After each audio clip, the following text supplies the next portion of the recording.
Stay wired. Post Tech Update today. We're going to revisit a top-notch call from my weekend show, The Kim Komando Show, that you absolutely need to hear. For decades, the cell phone industry has said the level of radiation coming from your phone cannot harm you. Still, we should all play it safe. Here's how. The first thing to know is that some cell phones emit higher levels of RF radiation than others.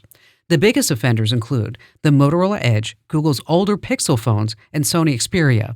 The lowest ones are Samsung's Galaxy phones and LG's G7 ThinQ. All of Apple's iPhones fall in the exact middle. Now about playing it safe. Never carry on a conversation with your phone placed directly on your ear. Use a speakerphone or earbuds. Keep the phone away from your body as much as possible. It is transmitting even when you're not talking or texting. And remember, for every study showing that your phone is perfectly safe, there's another one about the impacts of even low-level radiation on the body. Join 500,000 folks and get my free newsletter. Sign up at getkim.com. Okay, coming up next, a call that you're definitely going to want to hear because I bet you'll learn something new. Mitch in Boca Raton, Florida. Hi there, Mitch. Hey, Kim. How you doing? Good, good. How can I help? Yeah. Well, we're in a predicament. My brother broke his back about a year and a half ago. I'm sorry. Walked into surgery. Well, I appreciate it. It's been a long road. He walked into surgery, and during the surgery, the surgeon nicked his nerve, and he's been paralyzed ever since. Oh, gosh. All right. Yeah, it's been a long road. But anyhow, we've got him. He lives alone.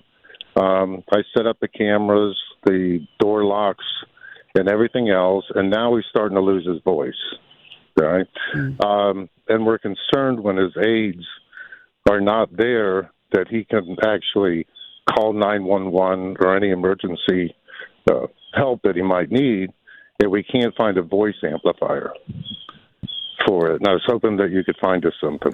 Well, you can certainly try a voice amplifier. I'm happy to send you links out. There's Windbridge and Jambra are a couple of companies that make these that are designed to amplify voices, and they do pair with an iPhone.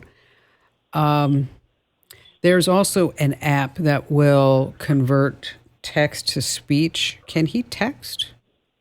Yes, he could text. Yes, okay. Absolutely. Is there a reason why you wouldn't give him a Lifeline actual pendant so he could hit a button? Well, he normally has aides during the day, and sister stays with him at night. But there's times that he's actually alone. And yes, he does have that, but it might not be a true emergency. We want, of course, he wants to be able to talk to other people as well. We looked at some of the apps for the amplification, and what we found was it was more for like karaoke and different entertainment apps and so forth. And we tried some of those, and they just didn't work. Well, the one that I'm thinking about, the Windbridge, I'm sure you've seen like where tour guides will put a voice amplifier around their neck. Looks like a lanyard. Right. They're about $50. And they work with the smartphone. The name of the company that makes that, it's called Windbridge. And the model number is a WB001. Okay. And it's anywhere between, like I said, like $30 to $50. I would try that. Another thing, just as a peace of mind that you might want to consider is if you were to get him, say, a 5-inch Amazon Echo Show. And what the Echo Show does is it's a video screen. And so when he's alone, if he's having trouble that is not a 911 situation, or you're wondering like, oh gosh, I wonder if I'm just saying his name's John. I wonder if John's okay, is that what it allows you to do is John can say, I want to drop in on Mitch. Okay, then your Amazon Echo screen or the Amazon app on your phone will show John in a video right there. He doesn't have to touch a button, nothing. Right. Okay, and then if you want to drop in on him, you say, I want to drop in on John. And then suddenly John's screen, and you're like, hey, John, how are you? And he's like, hi, Mitch, I'm great, Okay.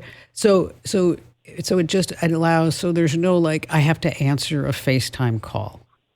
Right. And the other thing that it does is that you can get alerts for, say, if normally John gets into his favorite chair or wherever he is in his house by 10 a.m. and it's 10:15 and the Amazon has not seen John yet, it's going to send out an alert. Where's John? Haven't seen him. That's very interesting. Okay. So take a look at this WindBridge as, like I said, it's like that voice amplifier that you see, like sometimes teachers, professors, and tour guides, they wear them. And then also, if you want more information about the Amazon Echo as a caregiver tool, and that's what I'm saying, it's a caregiver tool. Right. Because when I was my mom's caregiver when she was diagnosed with pancreatic cancer, that I found that this was really helpful for me because I could just drop in on her. And then I also enabled everybody in the family to just drop in on her. So if she was having a bad day, I'd let everybody know, hey, you know what? Time to drop in on Granny or Mom today. We make those calls. Okay. So you know what it is. And, and sometimes, as the caregiver, you're like, I just need a break. I mean, Right.